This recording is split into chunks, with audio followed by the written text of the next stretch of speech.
Hello, my beautiful little Moglets. Today we are talking about the upcoming buffs in the next week or two. We've talked about several different balance patches over like this whole month, but these are buffs we haven't seen yet, or I haven't seen yet. They've actually posted this, I believe, like 3 days ago or something, so I'm a little bit late on the draw, but for those that haven't seen it, want a slightly more visual guide to it rather than just text. Here we are. We're going to start with Lilibet, go over her changes. First buff is to Snip Snip. Basically, the only thing that's going on with this is it'll have its damage increased by 50%, which definitely is a big deal. In addition to that, Lilibet's combat readiness will be increased by 50% as well when using this. So definitely quite a buff to Snip Snip. It wasn't exactly what I was expecting. I was expecting maybe bleed chances on this to go a little higher, or something, because at maximal Agoras you're still only at 50%. You do get that 50% chance per bleed of those 4 bleeds, so you will average out 2 most of the time, but then there's like effect resistance that comes into play sometimes, so you know, probably less than 2. Regardless, decent buff in my opinion. We also got a buff for Soul Cutter, of course. This is her main skill. This is, I believe, the main thing people are going to use her for in PvP versus Reviver teams. But it got buffs that I completely was not expecting. So its damage did get increased by 11%. I don't know if that's enough. It will make it a little bit more consistent, but you know, 11% is still 11%. And besides that, she will also get Skill Nullifier when she casts it, meaning the next attack she takes will not do any damage. So that could be very effective, could be kind of useless, like if you just get hit by an AoE anyway, it's gone, you know. Overall, of course, she'll be better than she was.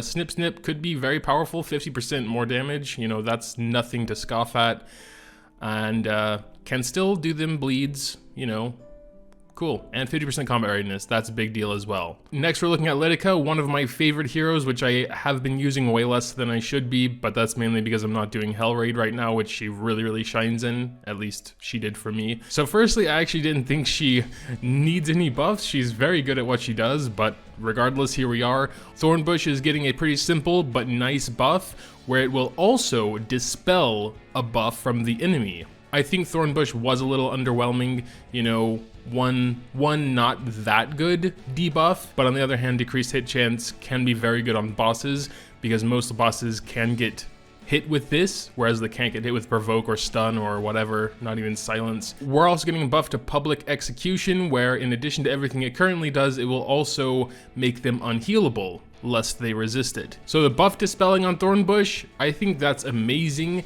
The unhealable on public execution, it's welcome. I don't know if it's gonna do that much in most cases, but I mean, you know, in a PvP scenario, you can send them all the way to the back of the line and then make them unhealable. So they're gonna be in a pretty bad spot, whoever you use this on. Next we're looking at Bazaar. He got some pretty bizarre buffs.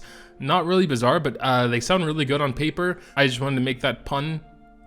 Very sorry because of how bad it was. He's actually getting a buff to all 3 of his skills. Starting with Sandwind, he can still transfer debuffs if he is debuffed himself with a 75% chance, but now he will also inflict a random debuff to the enemy for 2 turns. And that debuff is guaranteed to land unless they resist it. His second skill that can decrease hit chance with a 75% chance once that's Molgorod will also have an equal chance to reduce their attack as well as decrease hit chance. So again, for like boss debuffs, very nice. It's almost like Dizzy level at this point, but again, Dizzy is 100%, but it's also just his second skill, so yeah, still very nice buff in my opinion. And then his final skill, which I thought was already pretty good in a lot of situations where he dispels all buffs and makes them unable to be buffed for 2 turns, will now also decrease their combat readiness by 30%. And if we go back here on skill 2, we can see the soul burn effect is skill cooldown is decreased by 2 turns, which, you know, is whatever. That's getting removed and placed on Sandstorm. But instead of the cooldown being reduced by 2 turns, it will ignore effect resistance. Basically meaning they cannot avoid it unless I'm missing something. He is a mage, he can have Taga Hell book on him if it's maxed, instantly dispel all buffs, instantly make them unable to be buffed, and reduce their combat readiness. So if you fight an immunity set team with 4 immunities, I don't know how that's gonna work. The exact way it reads is attacks all enemies with sand magic, dispelling all buffs and making them unable to be buffed for 2 turns before decreasing combat readiness by 30%.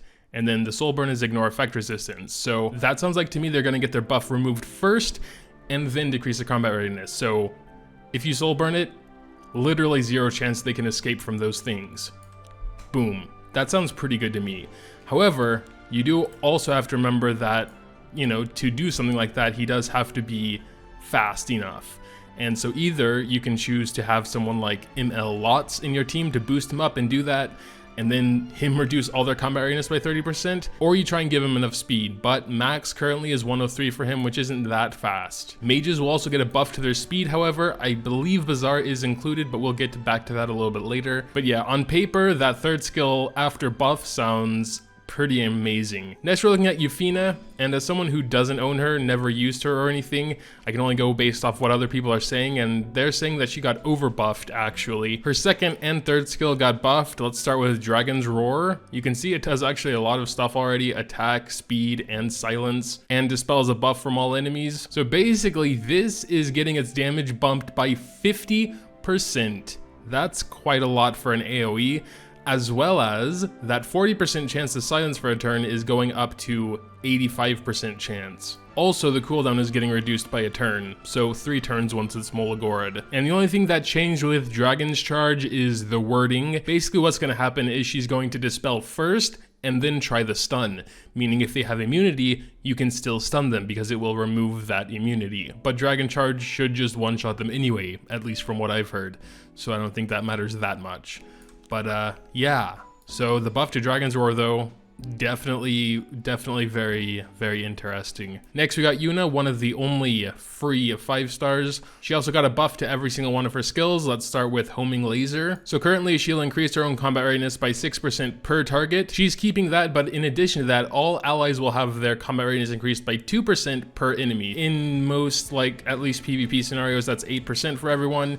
It's not that big of a deal, but maybe in PvE scenarios when there's more, you know, single hits going off, it could definitely be a game changer, especially if you build her super fast so she can get that off often. With Upgrade, it's 1 less turn of cooldown, and you get an additional focus, which is required to use her ult, Meteor Cannon. And the buff with this is that it will always critical. So it might be pretty interesting to build her full crit damage, you know, as little crit as possible, because, you know, every point of critical hit chance is going to be wasted anyway. I mean, I guess you won't crit with Homing Laser, but at least in a PvP scenario, you're going to want to do Meteor Cannon. Before or after Upgrade though, that's the question. Also, of course, it's nice that Upgrade will have a longer uptime because its cooldown was reduced, so for buffs, I think that's really powerful to have its cooldown reduced.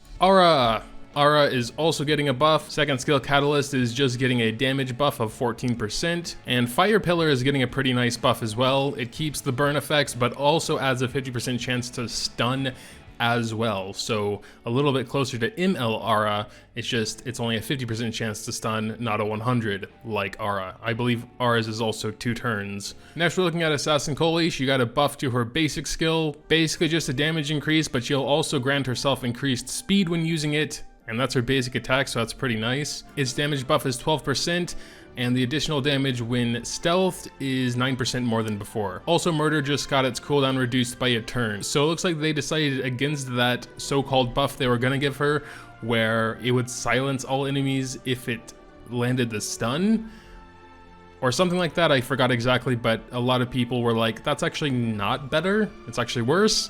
So they decided against that. That's cool that they listened.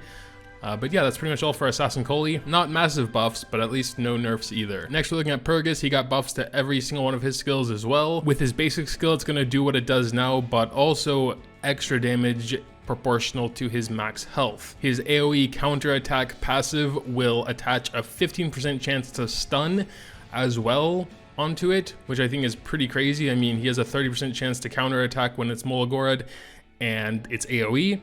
Then you get a 15% chance to stun, you know, every time he counterattacks. That's pretty nice. Final Blow, his ultimate skill got a much needed buff in my opinion, because the requirement for actually activating his ult or the stun on his ult was too high. They need to have less than 30% health for there to even be the chance to stun. But now he starts with an initial 50% chance to stun, and that goes up to 100 if they are under 30% health. So, you know, still 50% AoE stun isn't bad. and then that goes up to 100 if they have under 30% health. So yeah, decent buffs for Purrgis. Oh yeah, also Final Blow will also be proportional to health, so some extra damage. Next we're looking at Armin. Her Flash of Light skill got a pretty nice buff. In addition to increasing her defense by 2 turns instead of the current 1, it'll also increase that AoE decrease hit chance by 100. So it'll go up to 100% chance AoE decrease hit chance. 2-turn defense up, and yeah. And her shield wall is getting a nice buff as well. Every turn it's on cooldown.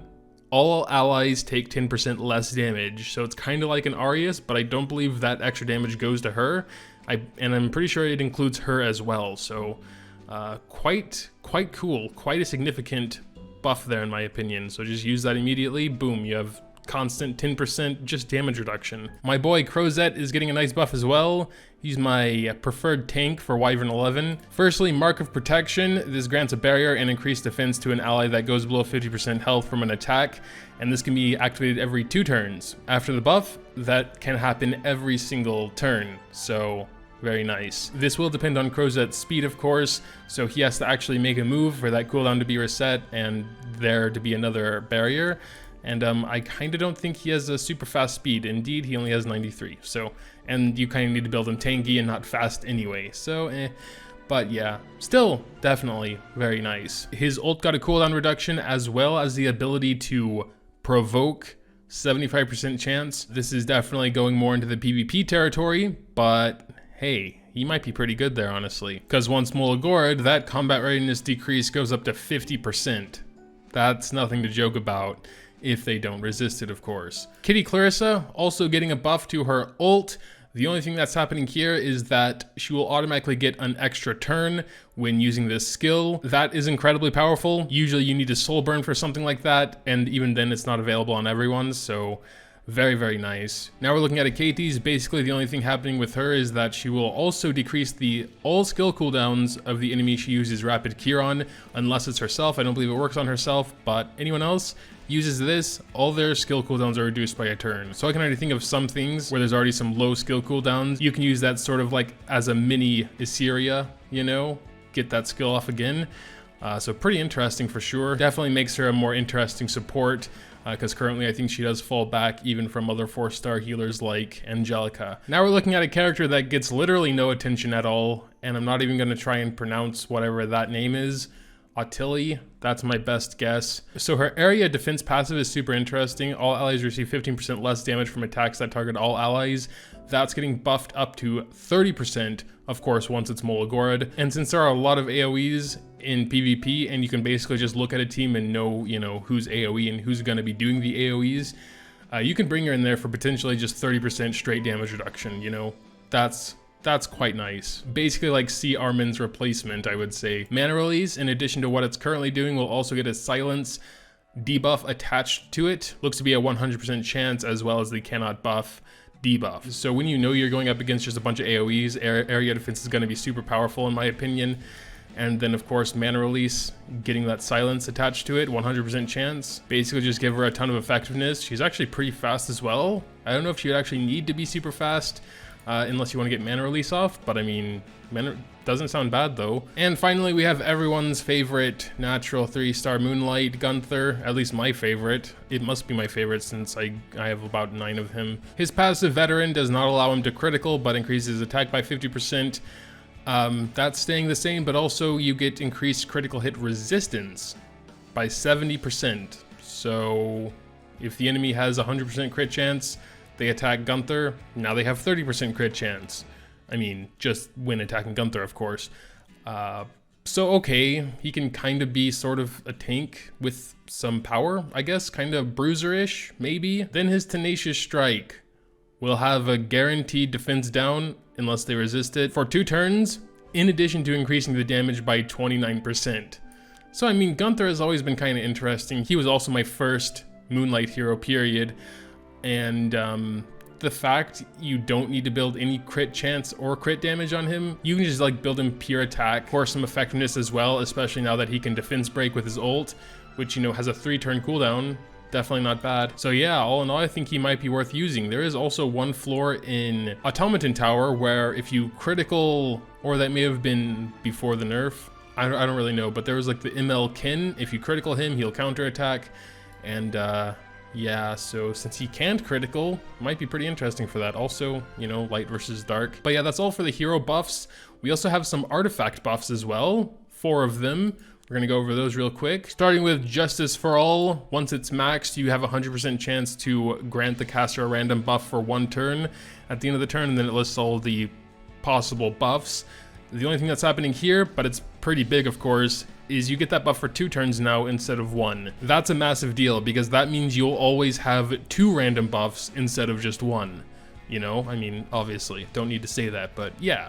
Very nice. It is night exclusive and most knights won't benefit from some of these, like increased attack, crit chance. Another one I do not have, Noble Oath. Basically it's just getting the defense and effect resistance as your health decreases doubled.